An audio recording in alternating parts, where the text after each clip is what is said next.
श्रीमद्कुंज विहारणे नमः। श्री स्वामी हरिदासो विजयतीर्थराम।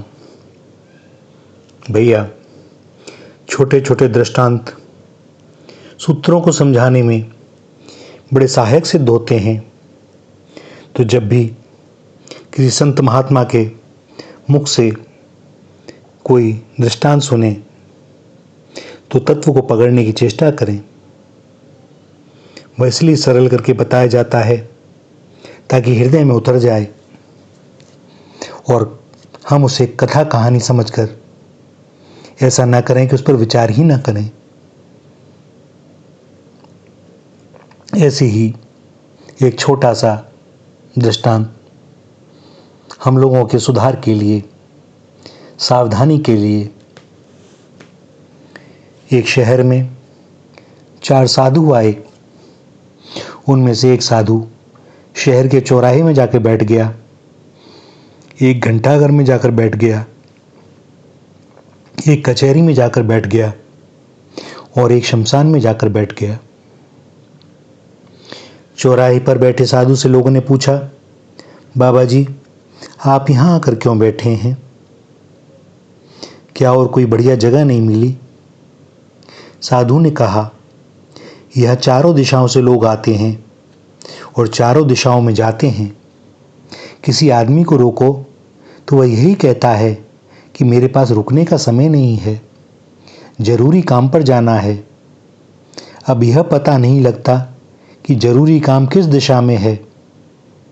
सांसारिक कार्यों में भागते भागते जीवन बीत जाता है, हाथ कुछ लगता नहीं।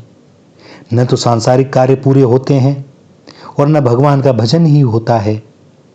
इसलिए हमें यह जगह बैठने के लिए बढ़िया दिखाई देती है, जिससे हम सबको देखते रहें और हमारे अपनी सावधानी बनी रहे।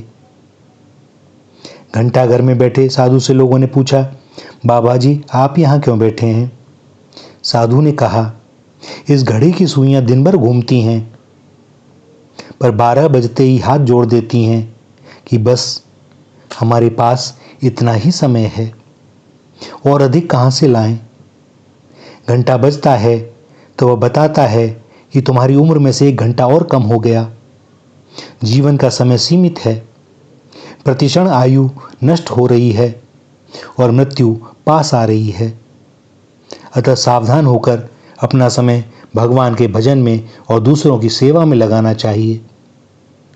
इसलिए हमें बैठने के लिए यह जगह बहुत बढ़िया दिखाई देती है, जिससे हमारे भीतर की सावधानी बनी रहे। कचहरी में बैठे साधु से लोगों ने पूछा कि बाबा जी, आप यहाँ क्यों बैठे हो? साधु ने कहा, यहाँ दिन भर अपराधी आते हैं, पुलिस उनको डंडे से मारती है। व्यक्ति पाप तो अपनी मर्जी से करता है, पर दंड दूसरे की मर्जी से भोगना पड़ता है। यदि वह पाप करे ही नहीं तो फिर दंड क्यों भोगना पड़े? इसलिए हमारे बैठने के लिए यह जगह बहुत अच्छी है, इससे हमारी सावधानी बनी रहती है। इसी प्रकार शमशान में बैठे साधु से लोगों ने पूछा, बाबा जी, आप यहाँ क्यों बैठे हो?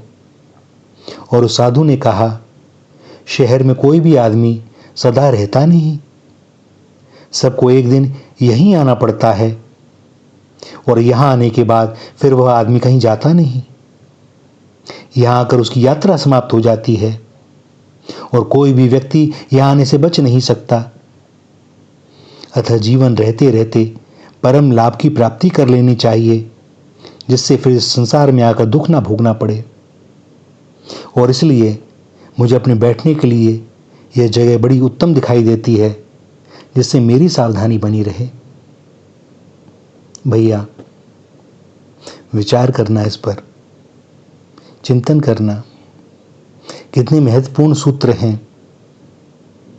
बस उतर जाए अंतर में, हमारे आचरण में कुछ सुधार हो जाए।